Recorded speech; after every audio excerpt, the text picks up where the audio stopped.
ഓരോരുത്തർക്കും ഓരോ ഹോബികൾ കാണുമല്ലേ. എനിക്ക് പലതരം ഹോബികളുണ്ട് കേട്ടോ. അതിലൊരെണ്ണമാണ് എൻ്റെ കോയിൻ കളക്ഷൻ. അത് ഞാനിങ്ങനെ ആൽബത്തിലൊക്കെ ആക്കി കുറച്ചൊരു സെറ്റ് കോയിൻസ് ഉണ്ട്. അത് ഞാനിങ്ങനെ ആൽബത്തിലാക്കി സൂക്ഷിച്ചിരിക്കുകയാണ് കേട്ടോ. 2-3 ആൽബം ഉണ്ട്. എല്ലാത്തിലും നിറച്ചൊന്നുമില്ല, എന്നാലും ഞാനിങ്ങനെ 3 ആൽബത്തിലാക്കി വെച്ച് അതിന് ഓർഡർ ചെയ്യണം. ഓർഡറിലൊന്നും ആയിട്ടില്ല. പിന്നെ കുറേയൊക്കെ ഇങ്ങനെ നമ്മുടെ സാധാരണ നാണയങ്ങൾ, പഴയ നാണയങ്ങൾ എല്ലാം ഉണ്ട് കേട്ടോ. വിവിധ രാജ്യങ്ങളിലെ നാണയങ്ങൾ ഇതൊക്കെ ഇട്ട് വയ്ക്കുന്ന സംവിധാനങ്ങളാണിത് കേട്ടോ. വിവിധ തരത്തിലുള്ള ശേഖരിക്കുന്ന രീതികളാണ് എൻ്റെ സ്വന്തം രീതി. അതായത് നമ്മുടെ കൈവശമുള്ള അവൈലബിളായിട്ടുള്ള സാധനങ്ങളിലൊക്കെ ഞാനിതൊക്കെ അടുക്കി വെച്ച് തരം തിരിച്ച് വെച്ചേക്കുന്ന രീതികളാണ് ഞാൻ ഈ കാണിക്കുന്നത്. ഇത് കുറച്ച് പഴയ കോയിൻസാണ്. വിശദമായിട്ട് ഞാൻ ഇതിന് പുറകെ പറയാം. ആദ്യം ഇത് സൂക്ഷിക്കുന്ന രീതി, പിന്നെ അതിനോടനുബന്ധിച്ച് ഞാൻ ഇങ്ങനെ ഒരു മിററും വാങ്ങി വെച്ചിട്ടുണ്ട്, ഇത് എൻലാർജ് ചെയ്ത് കാണാനായിട്ട്. ഇനി നമുക്ക് ഓരോന്നോരോന്ന് നോക്കാം. ആദ്യം ഈ കോയിൻ ആൽബം നോക്കാം. Many a little makes a mickle എന്നാണ്. അപ്പോൾ എനിക്ക് ഈ പഴയ കോയിൻസ് കളക്ട് ചെയ്യാൻ വലിയ ഇഷ്ടമാണ് കേട്ടോ. ഞാൻ ഓൺലൈനായിട്ട് വാങ്ങിക്കും. പിന്നെ ആദ്യമൊക്കെ ഇത് തുടങ്ങുന്നതെന്ന് പറഞ്ഞാൽ നമ്മുടെ വീട്ടിൽ പഴയ കാലത്ത് കിടന്ന പെട്ടികളും അലമാരയും കബോർഡും ഒക്കെ പരിശോധിച്ച് കിട്ടിയ നാണയങ്ങളൊക്കെ പറക്കി സൂക്ഷിച്ചു വെച്ചിരുന്നു. ഇങ്ങനെ കുറേ നാണയങ്ങൾ എനിക്കുണ്ടായിരുന്നു. ഇതിപ്പോൾ ഇങ്ങനെ എടുത്താൽ ഇത് തിരിച്ചറിയത്തില്ല. ഇതൊക്കെ വിദേശ നാണയങ്ങളാണ്. മറ്റൊരു വീഡിയോയിൽ ഞാനിത് പ്രത്യേകിച്ച് കാണിക്കാം. ഇപ്പം ഞാനിത് ജസ്റ്റ് ഇതെങ്ങനെ കളക്ട് ചെയ്തിരിക്കുന്നു, എങ്ങനെ ഫയൽ ചെയ്തിരിക്കുന്നു, എങ്ങനെയാണ് ഞാനിത് ആൽബം സെറ്റ് ചെയ്തിരിക്കുന്നതെന്ന് മാത്രമാണ് ഇവിടെ കാണിക്കുന്നത്. ഇതൊക്കെ വിദേശ നാണയങ്ങളാണ്. ഇതിൽ ഓൺലൈനായിട്ട് വാങ്ങിയതുമുണ്ട്. ഞാൻ രാജ്യങ്ങളൊക്കെ സന്ദർശിച്ചപ്പോൾ കിട്ടിയത് കൊണ്ടുവന്ന് സൂക്ഷിച്ചു വെച്ചതുമുണ്ട് കേട്ടോ. നമുക്ക് തിരിച്ചറിയാൻ പ്രയാസമാണ്. ഇങ്ങനെ ഈ ഗ്ലൈസിങ്ങിൻ്റെ ഇടയ്ക്ക് കൂടെ ഇത് നമുക്ക് കാണാൻ പ്രയാസമാണ്. അത് ഞാൻ പിന്നീട് കാണിക്കാം. ഇതിൽ വിദേശ നാണയങ്ങളുടേതാണ്. ഇതിനകത്ത് നമ്മുടെ ഇന്ത്യൻ കോയിൻസ് എല്ലാം ഉണ്ട്. 2 രൂപ, 1 രൂപ, 50 പൈസ, അങ്ങനെ വിവിധ വർഷങ്ങളിലതുമുണ്ട്. ഇതെല്ലാം 5 രൂപ തുട്ടുകളാണ്. 5 രൂപ തുട്ടുകളൊക്കെ ഇത് കമ്മമറേറ്റീവ് കോയിൻസാണ്. അതായത് ആദരസൂചകമായി ഓരോ സന്ദർഭങ്ങളിലും ഇന്ത്യ ഗവൺമെൻറ് ഇറക്കിയിട്ടുള്ള 5 രൂപയുടെ നാണയങ്ങളാണ് ഈ കാണുന്നത്. അത് എനിക്കൊരു 10-35 എണ്ണത്തോളം ഉണ്ട് കേട്ടോ. അത് ഞാനിങ്ങനെ ഇത് എങ്ങനെയാണ് ഇത് കളക്ട് ചെയ്യണമെന്ന് വെച്ചാൽ, ഇത് കയ്യിലൊരു കോയിൻ വരുമ്പോൾ ഞാനത് സൂക്ഷ്മം പരിശോധിക്കും. അതിനെന്തെങ്കിലും വ്യത്യസ്തതയുണ്ടോ, എന്തെങ്കിലും സ്പെഷ്യാലിറ്റി ഉണ്ടോ, എന്താണ് അതിൻ്റെ ഒരു ഡിസൈൻ, എങ്ങനെ മിൻ്റ്, എങ്ങനെ അടയാളം, എങ്ങനെ അതിൽ കൊടുത്തിട്ടുള്ള എംബ്ലം, എങ്ങനെ എന്തൊക്കെ പ്രത്യേകതകൾ ഓരോ കോയിനും ഉണ്ടെന്നൊക്കെ ഞാനിങ്ങനെ സൂക്ഷിച്ച് നോക്കാറുണ്ട്. അതിൽ നിന്നാണ് ഞാൻ ഇത് ഒരുപാട് കാര്യങ്ങൾ മനസ്സിലാക്കിയത്. ഇതിനകത്ത് വിവിധ തരം കോയിൻസ് ഉണ്ടെന്നും വിവിധ മഹാന്മാരുടെ നാണയം ഉണ്ടെന്നും മഹാന്മാരുടെ പേരിലിറങ്ങിയതും അവരുടെ മരണവും അവരുടെ ജീവിതവും ഓരോ ഇൻസിഡൻറ്റിൻ്റെതും ഒക്കെ ഉണ്ടെന്ന് അങ്ങനെയാണ് മനസ്സിലാക്കിയത്.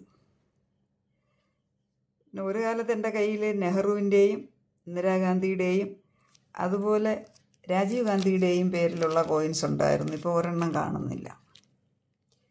ഒന്ന് സംഘടിപ്പിക്കണം. ഇതെല്ലാം 5 രൂപയുടെ വിവിധ ഡിസൈനുകളിലുള്ള കോയിൻസാണ്. വിവിധ മഹാന്മാരുടെ വിവിധ സന്ദർഭത്തിലുള്ള ആദരസൂചകമായ, അതായത് കമ്മമറേറ്റീവ് കോയിൻസ്. സർക്കുലേഷനിലുള്ളത് തന്നെയാണ് ഇപ്പോഴും. ഈ എല്ലാ കോയിൻസും സർക്കുലേഷനിലുള്ളത് തന്നെയാണ്. ഇതിൽ പലതുമില്ല. 1, 2, 3, 5, 10, 20 അലുമിനിയം കോയിൻസ് ഒന്നും സർക്കുലേഷനിൽ ഇപ്പോൾ ഇല്ല. ഇപ്പം നമുക്ക് 25 പൈസ 50 പൈസ വരെയും ഇല്ലല്ലോ, സർക്കുലേഷനിലില്ല. അത് 25 50 പൈസയൊന്നും നിർത്തൽ ചെയ്തിട്ടില്ല, പക്ഷെ സർക്കുലേഷനിലില്ല. ഇത് ഞാൻ വിവിധ വർഷങ്ങളിൽ പ്രിൻ്റ് ചെയ്തതും നോക്കി വിവിധ മിൻറ്റുകളും ഒക്കെ നോക്കി വെച്ചിരിക്കുന്നതാണ്. വിശദമായിട്ട് ഞാൻ മറ്റൊരു വീഡിയോ ചെയ്യാം. ഇതൊക്കെ പുരാതന നാണയങ്ങളാണ് കേട്ടോ. ഓട്ടമുക്കാൽ, 1 തുട്ട്, ഇത് 1 പൈസയുടെ തുട്ട്, ഇത് ഓട്ടമുക്കാൽ,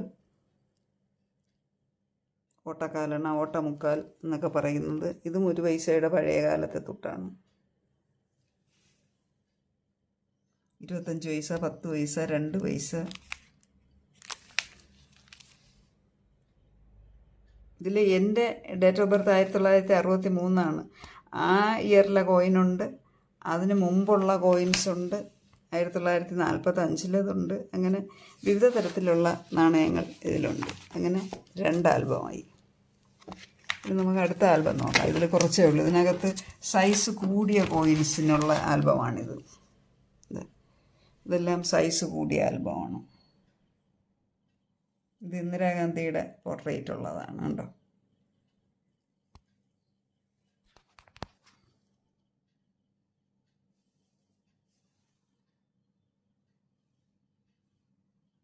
തിരിച്ചറിയാൻ പറ്റില്ല. ഇതൊരെണ്ണം ശ്രീലങ്കയിലെ കോയിനാണ് കേട്ടോ. അതിൻ്റെ മറുവശത്ത് എഴുതിയിട്ടുണ്ട് ശ്രീലങ്ക എന്ന്.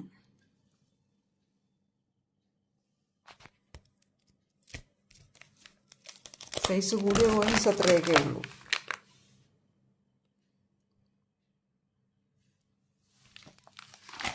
ഇപ്പം ഇത് വലിയ സൈസുള്ള കോയിൻസിനുള്ളത്. ഇതിനകത്ത് ഞാൻ 5 രൂപയും ഇന്ത്യൻ നാണയങ്ങളും എല്ലാം വെച്ചിട്ടുണ്ട്. ഇതിനകത്ത് ഫോറിൻ കോയിൻസ് വെച്ചിട്ടുണ്ട്. ഇനി എൻ്റെ ഡേ ടു ഡേ എൻ്റെ കയ്യിൽ വരുന്ന കോയിൻസ് എല്ലാം കൂടി ഞാൻ ഇങ്ങനെയാണ് വെച്ചേക്കുന്നത്.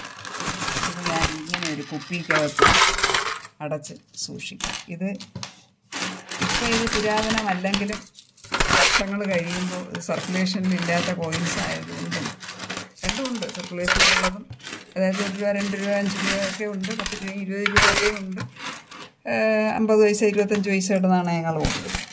അപ്പോൾ ഇത് ഞാൻ പ്രത്യേകം എൻ്റെ യാത്രക്കിടയ്ക്ക് കിട്ടുന്നതും നമുക്ക് കിട്ടുന്ന ചേഞ്ചും എല്ലാം വാരി ഇങ്ങനെ ഇട്ട് ഈ ഒരു കുപ്പിയിലാക്കി വെച്ചിട്ടുണ്ട്. പിന്നെ അതിനോടൊരു ആൽബം വാങ്ങാൻ മെനക്കെടാത്തതാണ്. വെറുതെ നമുക്ക് സ്പെസിഫിക് ഐറ്റംസൊക്കെ സ്പെഷ്യാലിറ്റി ഉള്ളതും ഫോറിൻ കോയിൻസും സാമ്പിളും ഒക്കെ ഞാൻ ആൽബത്തിലാക്കി. എല്ലാം ഒന്നും ആൽബത്തിലാക്കുന്നില്ല. ഇനി ഇതിനെനിക്ക് കോയിൻ ഇട്ട് വയ്ക്കാനുള്ള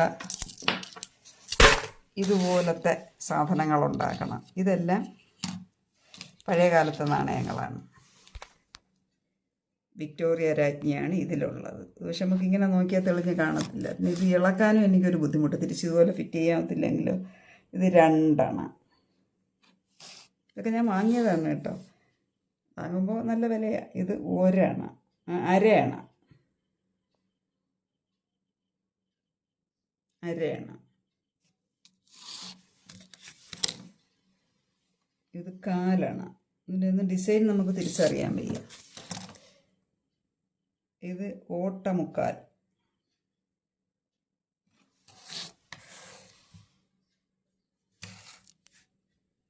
ഇത് 1 പൈസ. ഇത് ഇത്രയും പ്രത്യേകം വാങ്ങിയതാണ്. ഇനി ഇങ്ങനെയൊക്കെ ഇട്ട് വെച്ചിട്ടുണ്ട്. ഞാൻ ഓരോ കുപ്പിയിലും പ്രത്യേക തരം തിരിച്ച് ഞാൻ വെച്ചിട്ടുണ്ട്. ഇത് ഇത്രയും നാണയങ്ങൾ, വിവിധ തരത്തിലുള്ള നാണയങ്ങൾ ഇട്ട് ഞാൻ സൂക്ഷിക്കുന്നതാണ്. ഇതൊക്കെയാണ് എൻ്റെ ഒരു ഹോബി. നിങ്ങൾക്കും കാണുമല്ലോ എന്തെങ്കിലുമൊക്കെ ഹോബികൾ. എന്തൊക്കെയാണെന്ന് പറയണേ. എങ്ങനെ സൂക്ഷിക്കുന്നു? കോയിൻ ആൽബം ഉണ്ടോ? കോയിൻസ് എങ്ങനെ സൂക്ഷിക്കുന്നു? ഇങ്ങനെയാണോ സൂക്ഷിക്കേണ്ടത്? ഇതിലെ അപാകതകളും പോരായ്മകളും ഒക്കെ ഒന്ന് പറഞ്ഞു തരണേ.